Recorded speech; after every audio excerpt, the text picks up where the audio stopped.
Welcome to part 4 of President Donald J. Trump beautifully reads the fake book Fire and Fury. This book is real trash, okay? Unbelievably bad trash.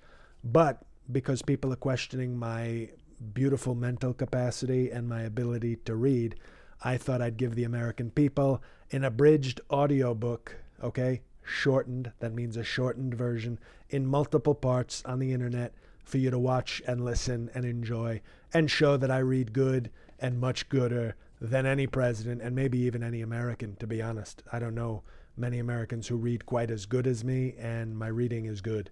So this part, okay, part 4 we're on, we're going to deal, I've been given excerpts. P is not silent, that's fake news.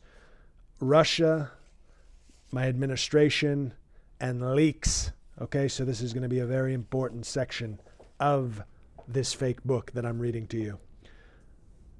Putin was seeking a resurgence of Russian power and, as well, to block encroachments by the European Union and NATO. Trump's refusal to treat Putin as a semi-outlaw, not to mention what often seemed like a man crush on him, meant ipso facto, this guy loves the fake words. The fake book has fake words. I should have known that, to be perfectly honest. That if a book is fake, the words are fake too. That Trump was sanguine. I mean, I don't know, that sounds like he's calling me Italian, but I'm in fact Swedish, don't believe the German stuff. About a return of Russian power and might actually be promoting it. Why? What could possibly be in it for American politician to publicly embrace? Sycophantically embrace? Don't know what that means, seems like a fake word. Vladimir Putin, good guy. And to encourage what the West saw as Russian adventurism. Theory 1, Trump was drawn to authoritarian strongmen. 4, recounted Trump's long-time fascination with Russia, including being duped by a Gorbachev lookalike who visited Trump Tower in the 1980s. Not true. Knew he was fake the whole time. And his many fulsome and unnecessary odes to Putin. This suggested a lie down with dogs, wake up with fleas vulnerability. Consorting with or looking favorably upon politicians whose power lies partly in their tolerance of corruption brings you closer to corruption. Likewise, Putin was drawn to populist strongmen in his own image, hence Foer asked, why wouldn't the Russians offer him the same furtive assistance they've lavished on Le Pen? Love Marine Le Pen, although what a name, Marine. You know, we're looking for a few good men, not a few good Le Pens. Berlusconi and the rest. Theory 2. Ooh, there's multiple theories, and I'm very good at counting, by the way. Trump was part of a less than blue chip, much less international business set feeding off the rivers of dubious wealth that had been unleashed by all the efforts to move cash, much of it from Russia and China, out of political harm's way. Such money, or rumors of such money, became an explanation, still only a circumstantial one, in trying to assess all the Trump business dealings that largely remained hidden from view. There were 2 contradictory theories here. He had hidden these dealings because he didn't want to admit their paucity, another fake word, or he had hidden them to mask their disreputableness. Because Trump is less than creditworthy, Foer was among many who concluded that Trump needed to turn to other sources, more or less dirty money, or money with other sorts of strings attached. One way the process can work is, roughly speaking, as follows. An oligarch, another fake word, oligarch, makes an investment in a more or less legitimate third-party investment fund, which quid pro quo makes an investment in Trump. And while Trump would categorically deny that he had any loans or investments from Russia, one would, of course, not have dirty money on one's books. Of course, I have no dirty money, but if I have dirty money, why would I keep it in books? Finally, this guy makes some sense. Theory 3. The Holy Grail proposition was that Trump and the Russians, perhaps even Putin himself, had gotten together to hack the Democratic National Committee. Fake news. Theory 4. But then there was the those that know him best theory, some version of which most Trumpers would come to embrace. He was just star fucking. He took his beauty pageant to Russia because he thought Putin was going to be his friend. Well, he is my friend. He's a good guy. But Putin couldn't have cared less. Not true.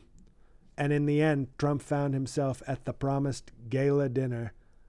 Love the LGBTQ, but I call it gala, to be honest. I call it gala. Dinner, seated on one side next to a guy who looked like he'd never used a utensil, and on the other side, Jabba the Hutt in a golf shirt. In other words, Trump, however foolish his sucking up might have been, and however suspicious it might look in hindsight, just wanted a little respect. I didn't want a little respect. I get respect. I'm very respected. Theory 5. The Russians holding damaging information about Trump were blackmailing him. He was a Manchurian candidate. And indeed, the worry in the White House was not about collusion, which seemed implausible, if not farcical, but what, if the unraveling began, would likely lead to the messy Trump and Kushner business dealings. On this subject, every member of the senior staff shrugged helplessly, covering eyes, ears, and mouth. This was the peculiar and haunting consensus. Not that Trump was guilty of all that he was accused of, but he was guilty of so much else. It was all too possible that the hardly plausible would lead to the totally credible. I'm going to have to, well, you know what? This is interesting now that I'm reading this because I'm going to have a discussion with my lawyer. We're going to have to do something about this, but it's all fake news. The main point, all fake news, but a lot of calls to a lot of people need to be made after this reading. But it's still fake news. The next section is about how the White House functions with me as president. So this should be a lot of fake news, unless they report it honestly and show what a great president I really am. Trump, we're talking about Katie Walsh, this turncoat. Let's see what they have to say about her. Hence, she and everyone else was translating a set of desires and urges into a program, a process that required a lot of guesswork. It was, said Walsh, like trying to figure out what a child wants. Well, I don't know if I like that. I'm not a child, I'm a man. This is how you know it's fake news. Clearly, I am a man. But making suggestions was deeply complicated. Here was, arguably, the central issue of the Trump presidency, informing every aspect of Trumpian policy and leadership. He didn't process information in any conventional sense, or in a way, he didn't process it at all. Trump didn't read. Well, that's fake, because who's been reading to you beautifully for now 4 parts of a beautiful, abridged audiobook of a fake, terrible book? Trump didn't read, fake. He didn't even really skim. If it was print, it might as well not exist. Some believed that for all practical purposes, he was no more than semi-literate,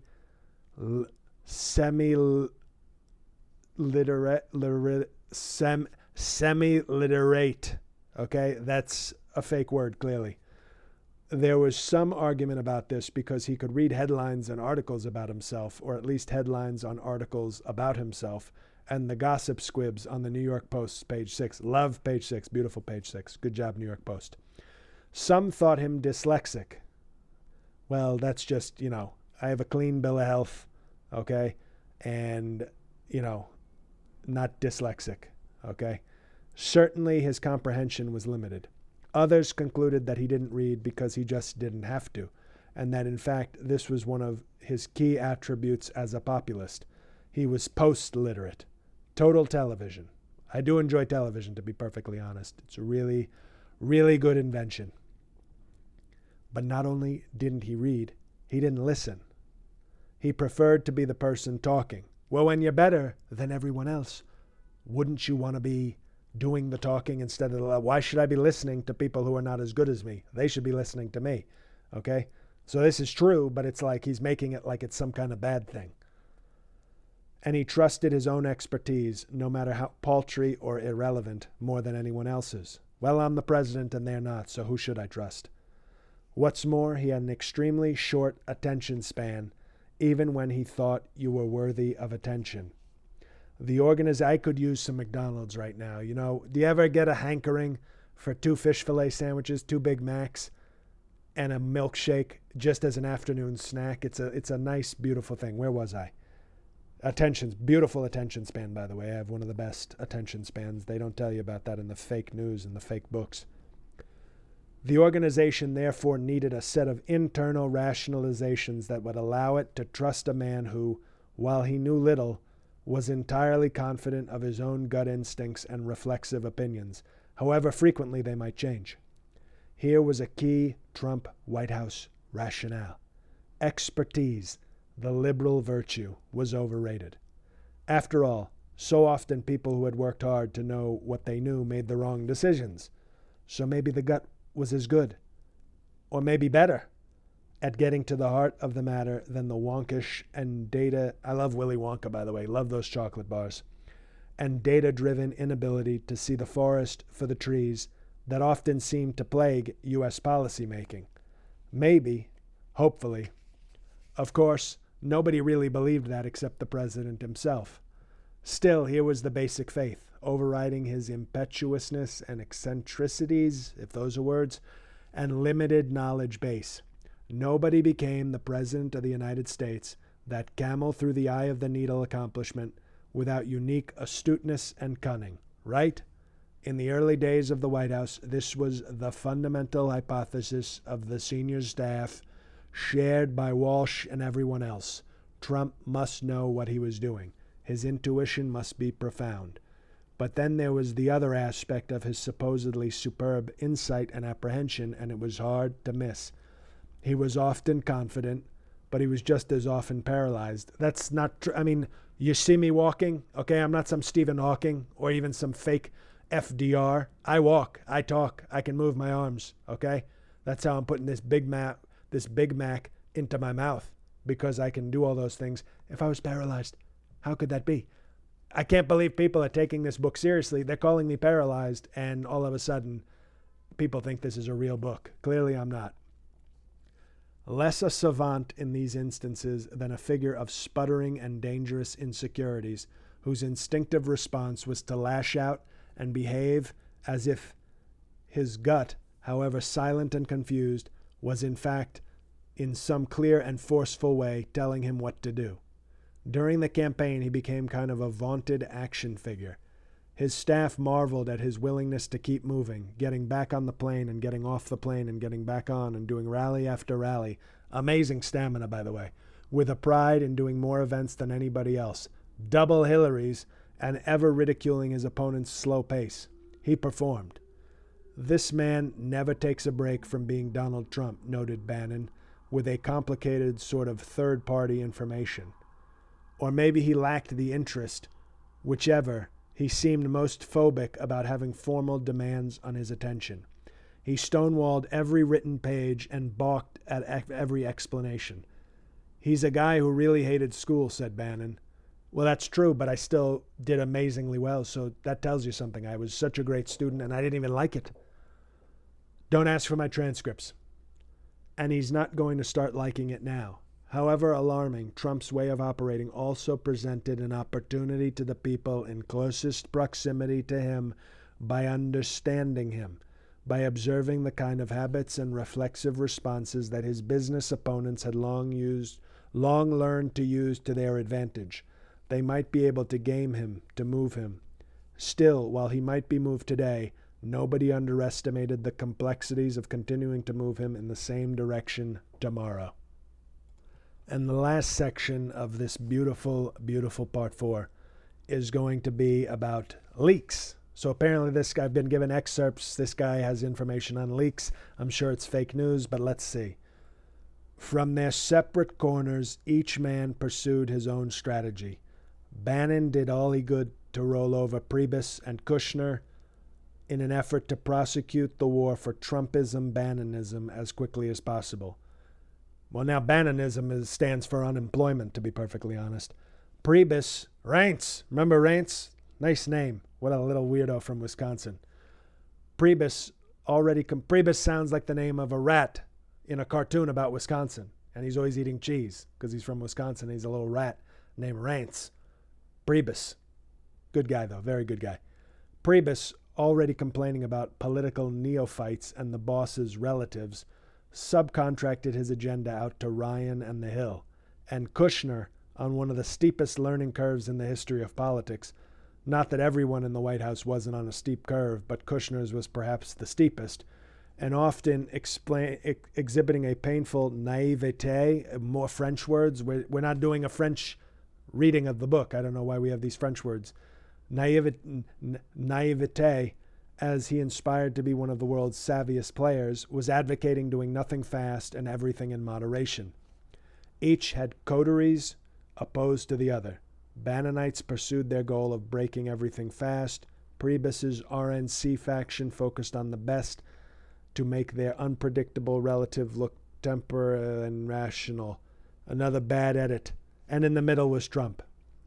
Having achieved something like executive paralysis within the first month of a new administration, each of the three gentlemen was as powerful in his allure to the president as the others, and each at times was equally annoying to the president. Bannon, Priebus, and Kushner all built their own mechanisms to influence the president and undermine the others. Analysis or argument or PowerPoint did not work, but who said what to Trump and when often did? Bad writing. If, at Bannon's prodding, Rebecca Mercer called him, "She's crazy and rich. I love her," that had an effect. Priebus could count on Paul Ryan's clout with him. If Kushner set up Murdoch to call, that registered. At the same time, each successive call mostly canceled the others out. This paralysis led the three advisors to rely on the other particularly effective way to move him, which was to use the media. Hence, each man became an inveterate and polished leaker. Wait a second. Are they telling me these guys have been leaking? Granted, this is a fake book, but I might have to actually make a note of this part. We've been talking about who's been leaking. This is big news. Bannon and Kushner studiously avoided press exposure. Two of the most powerful people in government were, for the most part, entirely silent, eschewing almost all interviews and even the traditional political conversations on Sunday morning television. Curiously, however, both men became the background voices to virtually all separate offenses against Priebus. Kushner's preferred outlet was Joe Scarborough and Mika Brzezinski, Morning Joe, one of the president's certain morning shows. Bannon's, not anymore. They're not very nice to me. Bannon's first port of call was the alt-right media. Bannon's Breitbart shenanigans, in Walsh's view. By the end of the first month in the White House, Bannon and Kushner had each built a network of primary outlets, as well as secondary ones to deflect from the obviousness of the primary ones, creating a White House that simultaneously displayed extreme animosity toward the press and yet great willingness to leak to it. In this, at least, Trump's administration was achieving a landmark transparency. The constant leaking was often blamed on lower minions and permanent executive branch staff, culminating in late February with an all-hands meeting of staffers called by Fat Sean Spicer. Cell phones surrendered at the door, during which the press secretary issued threats of random phone checks and admonitions about the use of Tales from the Crypt. That was a good HBO show. Encrypted texting apps. Everybody was a potential leaker. Everybody was accusing everybody of being a leaker. Everybody was a leaker. Well, even though this is a fake book, I'm going to have to talk to some people. We might have to fire everybody, okay? That will get the government very lean because there will be no government. Stay tuned. Come back for part 5. Believe me.